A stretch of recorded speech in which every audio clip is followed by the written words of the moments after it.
Hi everyone, welcome to the Zoom and Zoom Out podcast, the space where three woefully underqualified friends try to discuss compelling ideas like failure and productivity systems and interview very interesting and very qualified guests. Today we have with us Miss Mahima Dhoot.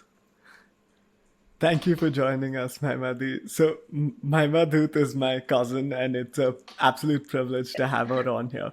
She's 23 years old. She graduated last year from LSC with a Master's of Science in Gender, Media, and Culture. But I think she might be better known for her alter ego, Dining with Dhoot. Dining with Dhoot is a place where she can express her passion in food blogging and content creation. And the Instagram handle at Dining with Dhoot will be in the description. So if somehow you've been living under a rock and you haven't had the chance to visit her page, please visit it. But I must warn you that you're going to feel very, very hungry after you visit it. So you better keep some snacks on hand. Thank you so much for joining us. I'm so excited to be part of this podcast. You're doing like an amazing job. So I'm so glad. Thank you so much. Before we start talking about Dining with Dhoot, could you tell us a bit about how you got into gender and media studies? Because that's quite a niche master's and career in general. So how did that come about initially? Yeah, so I did my undergraduate degree from the University of Warwick in history and politics. And while I was doing that, we had like this module, which is also like a course on gender and development. And I think in that, I found it like so interesting because my entire education, even in India, has been from like a Western perspective. So I had an international degree, like I did the IB and the IGCSE in India, and that's all from the Western perspective. So when I went there and I started like kind of unlearning everything that you learn up until that point, I found that very interesting. So I just thought that, you know what, like I need to do this for myself. I want to, focus on gender so I can like unlearn more and then relearn it the right way. And I did media as well because, I wanted there to be like an option where I wanted to like also kind of specialize in something to do with media. And social media is something that was very intriguing to me. So I said that I'm going to keep that as an option. I'm going to keep gender and media. So like when it comes to a career choice, I have like two options and I'm not just like locked in on one. Yeah, I think that's wonderful. And especially now learning about media literacy and social media is really important. Yeah. And so we spoke to you a little bit about how when you came back after finishing your degree, you were sort of trying to look for a serious profession and getting over that mental block was very difficult. Could you tell us a little bit about how that was? Yeah, I think this started very early for me. Like in my second year of my undergraduate degree is when usually everyone around me starts applying and started applying to these graduate level jobs. So everyone around me was getting into Barclays, they were getting hired by Deloitte, they were getting into EY, and I'm just sitting there like, okay, so what am I going to do? Like, I also need to do something like that. Of course, like that's the only thing that I need to do. And, you see them getting these contracts for like the next 3 years figured out, and I'm just sitting there like, okay, but I really don't know what my next month is going to look like after my undergraduate degree. What am I going to do? Like, I was just so obsessed with the fact that I also need to get that graduate level job. So I started searching. In fact, like when I came back, I was just trying to figure out like if I could also get a job in London, because I just told myself, and like I was just getting like the feedback from everyone that, oh, but if you're graduated from LSC, like of course this blogging is a side thing. Of course, you're doing something else. So Yeah. I just kept telling myself that. And I, in fact, went back to London when I had to pack up and get my stuff. I had my visa valid. So I said, okay, you know what? I'm going to sit here for 3 months and apply to jobs. But of course, like that didn't really happen because I was continuously like involved in like this entire blogging process. I started like, getting a deeper understanding of what food photography is. I started looking up, like taking online courses for it. So I eventually, like, I just couldn't shake that feeling off that like this is something I'm really passionate about and I want to do it. So I yeah. Yeah, I think that's really interesting because so many times, like when you have this idea of, oh, I want a serious profession and I need it, and like now we're in an environment, at least us, we're going to college where everyone's going to be looking for internships, scrambling for them, looking for jobs. These sort of passions on the side can get left behind, but it's really empowering here to see that you've managed to take that forward and you're actually doing something with it, something that's starting to be very successful now. So, how did you get into food blogging and food in general? How did Dining with Dhoot come about? So I've always been like extremely passionate about food. And I think like everyone around me knows that I talk 24/7 about what my next meal is, what I need to try, what my bucket list options are. So how I got into it was so random. I used to like spam everyone on my private profile on Instagram with these stories of like different food things I'm trying. So my friend was like, "Why don't you just start a page? Like it can just be like a random thing you do on the side, but instead of like posting 10 stories of just that one pizza, you'll at least have a place for where people might want to see your recommendations." So I was like, "Okay, fine, I'll start it." So when I first started it, it was supposed to be only restaurant reviews, and that also specific to London because I was in London. I was having like the best food ever. So I was like, okay, you know what? I'm only going to do restaurant reviews. I'm not going to focus on recipes because it's too much work. I'm not going to do it. Then obviously lockdown happened, I think 2 weeks after I started my blog, and I came back to India. And for those 2 months, I was just like not posting anything because I was so upset over the fact that I had to, I can't go out to eat, which is something that I really enjoy doing. But Yeah. of course, like you have to adapt. Like I was making some good food in lockdown. So everyone was like, why don't you just start? Like, why don't you just post something or the other? But even then I was still doing it like very randomly. I did not know what hashtags were. Like, how are you supposed to use them? What your caption should look like? Nothing. I was just kind of experimenting it and doing it like, okay, let me see. Like, if someone wants to use my recipe, they will. Like, I'll just put it up. But Yeah. then, yeah, eventually, like, I got really into it. And, like, I started, like, obsessing over the fact that, okay, like, I need to, photograph this well. I need to learn what these hashtags are and how to use them. And, like, how should I style my photographs and everything. So eventually, like, it started in the most random way. And then I think my love for food just grew after that. Uh, yeah, it's like super cool how you learned while doing it and picked up so much and just got more and more involved in it. I'm guessing obviously because you were so passionate about food. But before we dive like deep into dining with food, do you have any tips for our listeners and for us to about like finding a career path, especially when still predominantly a lot of careers are either in like at least the ones you hear about are in like engineering or CS or law or economics or more traditional ways. I think you really like need to be prepared that in your first couple of months you're not going to get any success. Like you need to mentally prepare yourself that it's not going to be a hit. You're going to have to like face and learn a lot like as you're just going through it.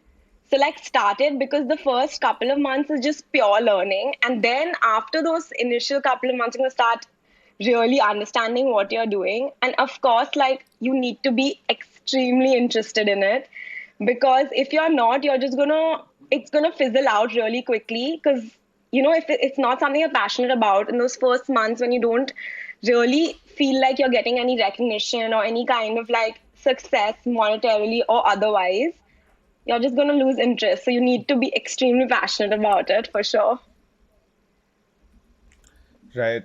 For our viewers and listeners, Dining with Dhoot has over 11,500 followers on Instagram right now and more than like millions in reels. I don't think I know that much counting. But I'm guessing to reach that level, you had to go through a long process. Um, did you learn anything? How's your initial reception? Was it always going towards like? Did you always know that it's going towards like such a wonderful reception, or did you encounter like obstacles that you want to talk to us about? Yeah, I think my first couple of months were actually really bad. And it was also because of the fact that I didn't know what I was doing, very honestly. I was just posting for the sake of posting something. I didn't know like you had to use these 30 hashtags and you have to base it on like where you're located, and some have to be scattered around like what the dish is, and it has to be, you know, kind of reaching a certain audience. So I was just posting for the sake of it. So the first couple of months, I wasn't growing as much as like my fellow bloggers were. And obviously, that's a huge thing. Like, you can tell yourself how much ever that your growth is a personal thing. But when you're at like using social media and you see other people growing a lot faster than you, I think it's a little bit demotivating for sure. But, you know, eventually I just told myself that it's probably to do with the content I'm posting, and I just have to improve on that. And I think that was one of the biggest things for me, was like to just accept that, you know what, people aren't following me because my content's just bad. Like, I'm not putting any effort. So if I'm posting something in 10 minutes, it's obviously not going to get like those million likes, because like it's not something that has any kind of like thought process behind it. So then I started really like understanding what my audience kind of needs and wants. And then I started like adapting towards it. So I think that was one of the biggest things. Yeah. Just like last episode, the three of us were talking about the whole idea of comparison, and it's really cool to have seen someone like use it in a professional capacity where you got yourself through comparison by focusing on yourself instead and actually like making that work. But how did you, I guess, make yourself be very consistent throughout this posting process and being able to do this? Because I mean, everything I've heard about like social media influencing is that you have to be consistent, otherwise your account won't grow. So how did you make yourself do that every single day and keep that up? Yeah, so I just told myself that I gave myself like at like a year. I told myself in if in 1 year of me like deciding I want to do this, I can't get success, then I just have to accept that it's probably not for me. And like I'm like kind of ambitious, so I'm like, I don't want to do something where it's not going to eventually, it's not something I can monetize, very honestly. Like, I wanted it to be like my full-time business. So then I just told myself that if it's a full-time business, that, you know what, like 5 days a week, I have to be sitting and just kind of like doing something in this. Like, even if it's something to do with like researching what the next food trend is or what's trending, I have to do that. I have to sit 5 days a week and figure it out, and tell myself that, you know what, even if it's like a work from home thing, it's not something that I can just take lightly, if you know what I mean. So Right. I think that's a really good advice, because when it comes to content creation, people have this skewed idea of it, and they're like, oh, it's easy. I can just do it for like 5 minutes in a day and I can get loads of content done and I'll go viral. But you don't realize like how much effort actually goes into it. It's a proper job. And if you treat it like a job, then you're actually going to be able to grow your passion. Now, another misconception that I think I had and a lot of people have about content creation is that to get like any form of success, so to get like brands approaching you, things like that, you have to be massive. So I'm talking like you are now, tens of thousands of followers, more than that. Did you find that to be true, or how was that like? Did brands approach you earlier? no, not at all. Like, even I was under this impression as well, you know, because you see all these like famous Instagram bloggers and you're like, oh, you have to reach that 100K, otherwise no one's going to take you seriously.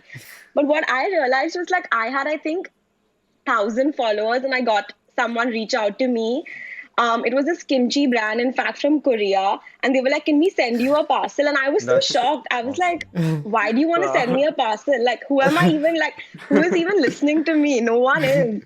So I was so confused. But obviously, when I got that, I was just like, it was like one of those like validation marks that you hit, that okay, you know Yeah. what, you don't have to get like 100K immediately. Like, if you just focus on like content, eventually brands reach out to you themselves, because they see that, you know, firstly your followers are organic, and secondly you have something to contribute that could translate into sales for them eventually. So yeah, there's no number, it's just what content you post. You can get it at 200 followers, you can get it, you can't, like, you won't even get it at 20K if your content's not good. That's just about it. Yeah, that makes so much sense to like just hear this. Yeah, like making your content, designing it for like what people actually can market versus like just having like 20 even like 20 random followers is not useful. Like 5 good followers will work. Like of course in like thousands, but like Yeah. but like yeah. But I'm guessing you told us a little bit about how you progress as a page, and did you notice your content changing over time? And do you think when you think about ideas and try to be consistent, like you said, like 5 days a week, do you think it's changing from the time you begun? Do you think you like the process of it changing? Uh, what do you think about your processes now? Yeah, so when I first started, obviously, the thing was like I was cooking with a lot of fancy ingredients. So if you scroll down to my page, some of the stuff is like an avocado dip or like a pesto burrata pizza. But we were in lockdown and not everyone is as fortunate as I am. So I realized that the reason why people aren't cooking this is because it's lockdown. No one is going to go and get that burrata just because I posted it. So one of the major changes I made was I was like, you know what? I'm also going to stop getting all this and I'm going to see what I can make with like basic everyday ingredients. So then I started shifting towards like a lot of like rice based recipes, or if you have a leftover roti, what can you do with it? And I think that's when like people started really relating and kind of like understanding that I'm putting good content out there, was when I was like, I stopped using anything fancy. Like once in a while, I'll use something fancy if I want to put it out there. But usually, like, I just switched completely to very basic home ingredients that everyone has. Yeah, I really like that because like at least there you're building so much more relatability with your audience because you're not relying on the ingredients, you're relying on like your actual recipe and the creativity. And another interesting change that I noticed in your content, and I think you've spoken about this in one of your stories earlier, and I just want to mention it, is how you're moving slightly away from using the anglicized or the English words like curry and moving to our regular desi sabzi and calling it Yeah. bhaji instead of calling it frittatas, things like that. So how did that come about? Because that's also something very interesting. Yeah, honestly, like I owe this all to my like master's degree, because one of the things I had was like decolonizing like everything we've learned, like every basic concept. And I think it started from that. And I just told myself that, like I'm not going to be true to myself if I'm going to use like a Western name for it. And when in fact, like not every Indian vegetable is a curry. Like that's actually a Western name given. Like we have like sambar and rasam and so many other things. So why am I still using it to cater to an audience that firstly isn't even my target audience? And if you really are interested in Indian food, which a lot of people are, then you should take the time to like Google what this is, because you're going to find out so much more of that particular like region, like South Indian food, North Indian food. It's so different. So I just told myself that I can't branch it under curry. I can't call a bhajia fritter. I'm sorry, like I just can't do it. So I just put it out in my story that I'm going to make a conscious effort. And like if you see me using any Western name, because as I said, like my entire education is from a Western perspective, please call me out respectfully and tell me that, listen, you don't have to use that. Switch it and make it like Indian, because that's how it should be. Yeah. And so we'll address people calling you out slightly later. But what I want to ask you about now is what perhaps a lot of people who don't follow your page know you for, which is the viral chai biscuit popsicle. And so could you just tell us what that is, what happened? Basically, for our audience, Mahima Dhoot is covered by practically every single online Indian newspaper for one of her recipes. So could you just tell us a little bit about that? Yeah, so it's basically exactly what Akash said. It's a chai biscuit popsicle, and I came up with the fact that it's like I love chai. I understand the emotion behind it, and I understand how sentimental people are for it. But I can't have it. I live in Bombay, and it's humid, it's hot, and I cannot get myself to have a hot cup of tea because I'm always having like iced drinks because it's so hot outside. So I told myself that I want tea, but I want it to be cold. I want it to be like a summer thing. So I just decided, let me crush a packet of Parle G biscuits and mix it with tea, like garam tea, and just freeze it and see how it is, if it's going to be something good or not. And it was actually so good. It was like nice and sweet. So I just posted on my blog. And of course, like I didn't know it was going to blow up the way it did because it was something so regular. Like it took me like actually 10 minutes to prepare everything and make it and then freeze it.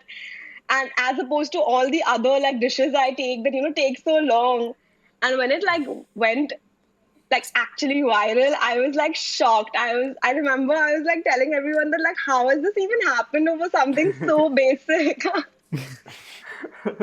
Wow, that's quite amazing. That such a spontaneous idea became so big. So like you never know where You never something's going to know. come from. But I guess like while dealing with getting all of the success on one side, you'd have also dealt with a fair amount of online hate. So are there like any Yeah. instances that you'd like to share, and how did you approach getting like trolls on your page and dealing with this? So, one of like the thing I got was like a lot to do with the chai biscuit as well, because people were like really enraged at the fact that I could do something with chai, and they were like, "How dare you? It's an emotion. You don't understand it. Like, don't call yourself a food blogger. What are you doing?" And I was just like laughing it off because in my mind, I just keep telling myself that if you have such strong opinions over a recipe, like you're not okay. Like you need to just calm down because it's a recipe. How like I could never imagine if someone's made something, even the most outrageous thing, I would never have a reaction. I'd just be like, okay, fine. Like maybe I tell myself that okay, it's weird. I won't try it personally, Yeah. but I don't see myself going and messaging these things that oh my god, like you're mad, you're insane, and sending me DMs. So I was just like laughing it off and like if there was one that was like getting like, what is this? I'd just be like, just relax. If you don't like it, don't make it. Like that's it. It's as simple as that. I'm not forcing you to make it. But the other spectrum is like, of course, when anyone like tries to, say anything about feminism and women and food blogging, like I just get extremely triggered. So the other day, in fact, like last week or this week, someone was like, I posted a video of me eating chola bhatura. That's it. Like that's all you need to know about the video, okay? And this guy has posted a rant on his story saying that usually I believe in feminism, but women shouldn't be in food blogging. They're light years away to get into this space. And the reasons he listed was because the bhatura in the video for him didn't seem like a real bhatura. I was apparently eating it with a beetroot, which is, I mean, there's a rule book apparently to how you're supposed to eat food. And there was one like very outrageous point about, oh yeah, you're not supposed to eat it with a spoon. You're supposed to eat it with your nails so the germs get inside and then that's what enhances the flavors. So when I read that, I was just like I was just like taken aback for a second. I was like telling myself, okay, calm down, calm down. Okay, now it's time for a rant because like if you're someone who believes this and who's like kind of agrees with you, please unfollow me right now because I'm gonna call you out for sure. I don't care. Like you can comment on the fact that okay, fine, maybe the video wasn't good and you didn't think like it deserved the views it got or anything. That's okay. That's up to you. But for you to equate feminism and women in food blogging to this, I was just sitting there like actually laughing. Like I was on the floor laughing, saying, how is this even something that you thought so confident posting? Like this is the confidence I aspire to get. To be so wrong about something, but just to post it because you have something to say. So I think, yeah, I mean, if it's such outrageous views, I definitely call them out because I can't stay silent over something I have a degree upon. Like, how can you even go there? Yeah, that's quite wild to some extent that people do that. In fact, like with one of our previous guests who runs like a menstrual hygiene um, like enterprise, that's NGO. She was also talking about how she's getting a lot of online hate, and it's just like people just post whatever they want online without thinking about it because it's not in person, and they think that they don't realize on the other side there's another real human being who you're saying these things to, which you probably wouldn't do in real life. And it, like if you say it out loud, it probably doesn't make any sense. But I guess just because of the fact that it's just like a message on your phone, people end up posting a lot of things that you don't think about. Yeah. Yeah. Yeah. Also, like I just want to add, if there's any rule to have chole bhature, that should be to have it like hygienically and like not with like the germs in your nails. Or like you should probably like wash hands before having chole bhature. Please. It's especially Yeah. right now. Corona, Especially guys, right we're in a now. Yeah. pandemic. Yeah, Please wash your especially hands. right now. Yeah, especially like right now. Like Massive, you should wash hands yeah. anyway. Massive But disclaimer: the Zoom in Zoom Out podcast supports washing hands before eating chole bhature. If anyone has an issue with that, please put us on your story. We'll take any publicity we can get. uh, yeah, plus one. Oh gosh. Also, it's been so nice to like just understand your journey from like completing your master's degree and now just taking food blogging so seriously that you actually want to continue it as a full-time profession. And do you think you learned any tips or like learned any like things about like social media content creation that you want to share with us for our audience who also might want to get into the same space? Are there any tips that you want to give to our like budding content creators like me and Akash? Y'all are anyways doing so well. I need tips from this podcast. But in general, like I think don't undervalue yourself. This is something that I did initially where I thought that, like no one will pay me. Why should people pay me? Like I'm only have like 2,000 followers. I don't deserve that money.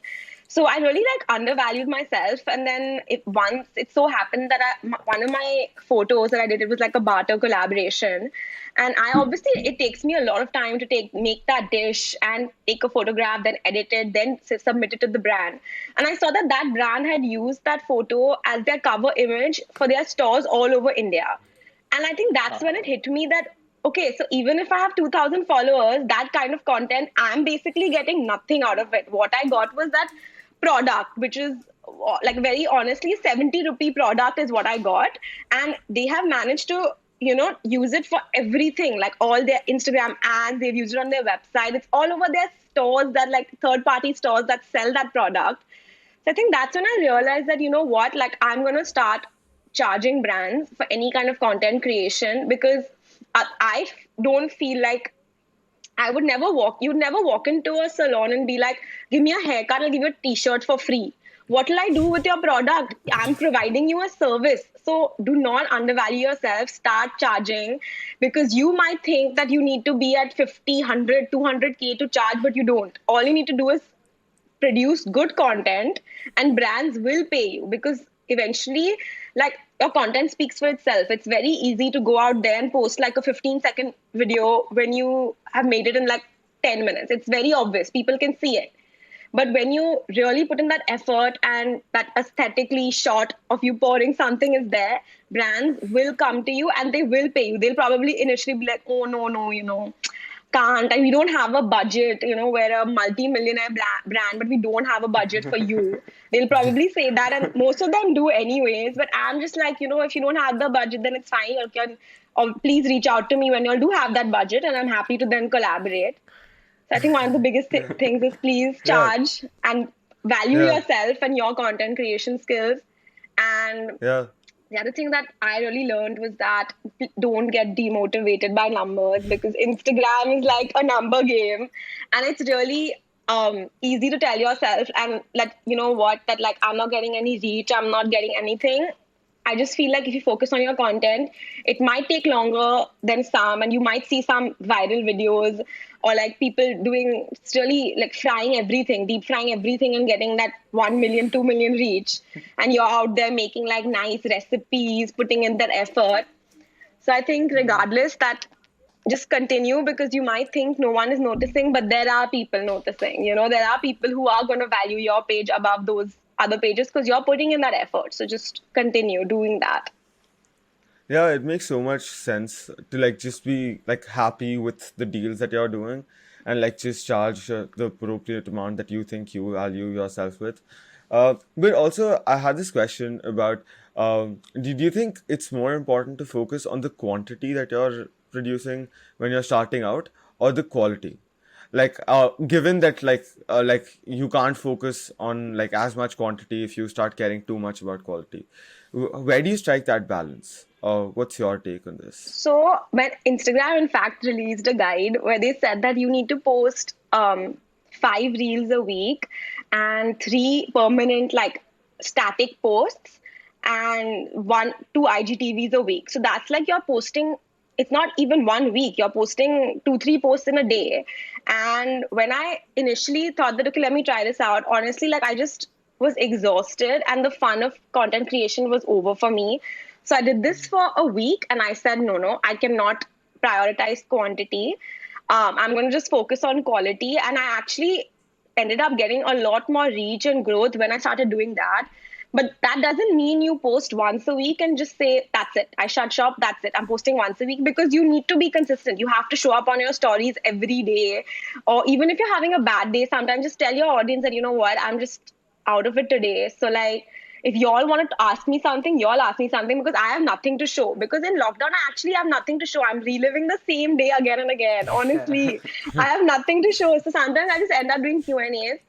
But the balance I found that really worked for me is I do 4 reels a week and that's it. Like I don't push myself to post every single day, and like I alternate between days where I feel like, you know what, like I just don't feel like I want to give that energy in right now to posting. But yeah, I make sure I do 4 reels a week, like come what may, I have that up on my page. Yeah, and I think that last bit where you mentioned where you tell your audience that you're out of it, I think that's something that I've really liked about your content for a while now, because on your stories on days where you're not feeling it, you're very honest and upfront with your audience. You're like, guys, I will not be able to like do the quality that I can today. So if you have any questions for me. And initially, like when I was thinking of content creation, I thought these sort of things wouldn't work, where you're telling your audience that you're out of it and you have to push yourself no matter what. But you honestly don't, because then you're just going to be putting lower quality stuff out because you're out of it. And when people are out of it, you just are. You can't help it. There will be days.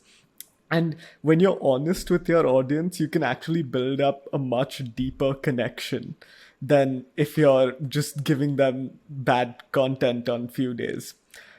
Now, you spoke to us a little bit about how you like went about improving your skills. So you learned how to do everything with Instagram, Reels, hashtags, and photography.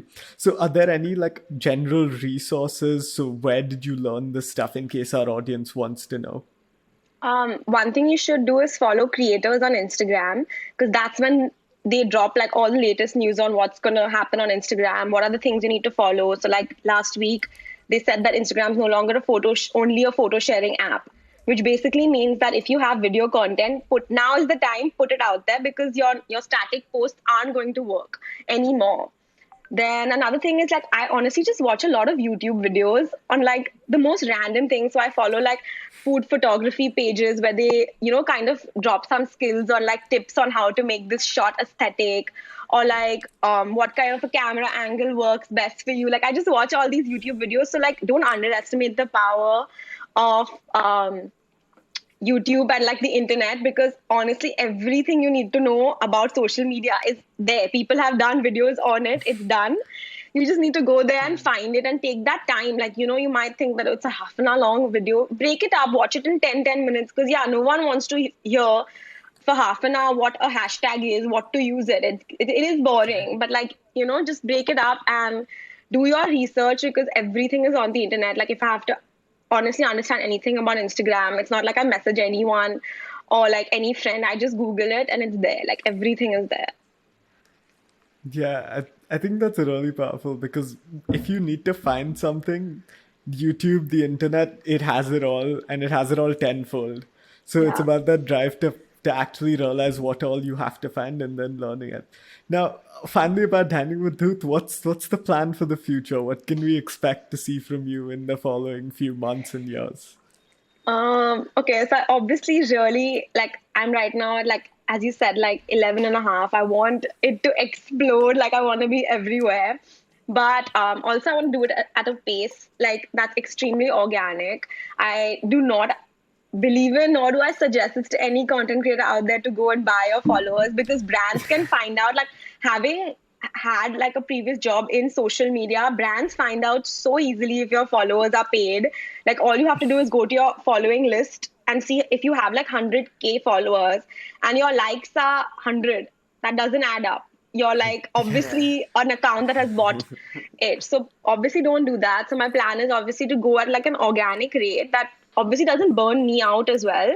But like I want this to explode, and maybe in 5 years, who knows, if like people think I'm like credible enough in the food space, I really want to venture out and either get like a product out there. And like my long term, I've said this since the beginning, even when I did my degree and I wanted a serious profession, that my eventual plan when I'm like retiring and I'm old is like I just have my own restaurant and I'm just chilling at the restaurant and feeding everyone. So who knows now? Maybe I'll do that like not so late when I'm retiring, but maybe earlier. Wow, that would be so cool. We'd get to see like a lot of really interesting recipes, like Yeah. the chai biscuit popsicle. But yeah, the idea of like not doing fake things, not buying your followers, like even for us, I mean, three of us don't really know much about content creation, but I remember there was this page that followed us that was a page that promotes podcasts, and initially it was like, the page had 1 million followers, but then when you start seeing their posts, each of them had like 30 likes, some had like 60 likes, maybe 200 views, and we were like, yeah, this page is like just like a complete scam. Yeah.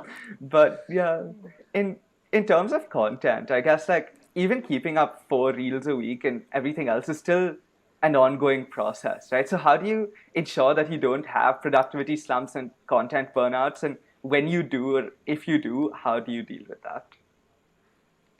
So very honestly, like I do sometimes feel extremely exhausted in terms of like just using your phone 24/7. You know, it gets tiring. Yeah. And one of the things like I will say a disadvantage of like being like or having a blog is, and I know this is so bad, but like I end up checking my phone at 3 a.m. Like I'll wake up randomly and the first thing I'll do is, oh, I have to open Instagram. Like I'm one of those, you know, like I'm not gonna sit here and tell you that, oh, I meditate after half an hour waking up. No, I check my Instagram as soon as I wake up to see, you know, what's happening, if anyone's DM'd me, what's happening. So one of the things I feel sometimes just that like I just feel like throwing my phone away. Like, you know, you have those phases and I get them like possibly like once in 10 days. I'm just like, what do I post? What do I do? And the only thing that really keeps me going is, you know, actually it sounds like I never thought I'd be someone who'd say this. But like when people send these encouraging messages on my blog saying, oh, you know what, I made this when I saw it, or oh, my daughter helped me cook in the kitchen today, and or my sons followed this recipe, thanks so much, or like I get these encouraging messages, I just feel like, okay, you know what, there are some people, okay, if it's one or two also, people are looking at my recipes, they are following it, and that's the only thing that really motivates me. And I'm like, okay, you know what, like now I'm just gonna do my 4 posts a week. And one of the advantages of being a content creator and you're kind of like working from home is I don't have to push myself on the days where I feel low. And I feel like this is something that like I find it so toxic that capitalism or like corporate culture tells you to do is show up Monday to Friday. But what if you're more productive on Saturday and Monday you just want to chill? Like that's just each person's own like kind of figuring out what works best for you, what timings work best for you. So I think like that's one of the advantages I have is that like if there are some days or some hours of the day where I just don't want to do anything, like I want to sit and just watch some television, I can do that because I know that like if I'm watching TV from like maybe 3 to 4, I know that eventually from 7 to 9 or 8 to 9 or 9 to 10, I will compensate that time and finish my editing or whatever I have to do. So that's just like, you Right. know, being able to work in your own time and schedule like really helps me a lot. Oh, right. Uh, this makes so much sense. I think I can really agree with you and really relate with you when you say that you really want to throw out your phone because I think I've been distracted so much that I actually really locked it up for like in my cupboard for like I think a month, and then I realized that I need it for OTPs and stuff. And like there's like I found it for myself that I don't have an option to live without my phone because like if I want like just purchase anything or like just do anything productive also I need something on my phone to like do it. So yeah. But like, do you think you have any guilty pleasures being a very successful and a very disciplined food blogger? Do you think you do something which is not the like the general perception of a very serious food blogger?